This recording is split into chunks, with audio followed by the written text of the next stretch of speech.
Greva e punonjësve të transportit në rajonin ton ka sjellë frenimin e eksportit të perimeve të Stinës për rreth një javë. Aktualisht fermerët e Myzeqes eksportojnë lakër, lule lakër, presh e perimet e tjera të Stinës. Në rajonin bujqësor Lushnjë Divjak funksionojnë 34 pika grumbullimit të prodhimeve të fermerëve, prodhime të cilat eksportohen.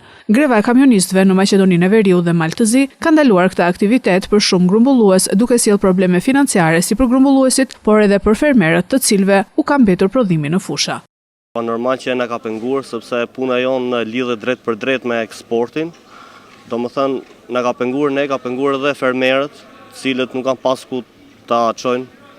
Dhe tani rrugët janë hapur, shpresojmë mos kemi më këta probleme. Sepse kjo ka qenë prej rreth 6 ditësh e bllokuar. Kjo neve na pengon shumë. Për arsye se bjen di fshatar të prodhim, ne themi të ta çojmë atje jashtë kur vjen ata rruga është e bllokuar.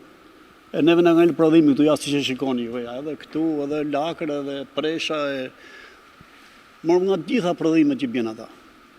Është vërtet që kjo greva na ka penguar diçka, ka penguar transportet nëpërmjet Ballkanit për në Evropë, por ka patur dhe alternativa të tjera nëse do ishte nevojshme, si për shembull nëpërmjet Greqisë në doganë e Kakavijes, ose nëpërmjet portit Durrësit, edhe që aty pastaj kalonin për Evropë. Por nuk është se ka qenë shumë e nevojshme për arsye se në këtë moment nuk ka patur eksporte, nuk ka patur kërkesë për produktet tona.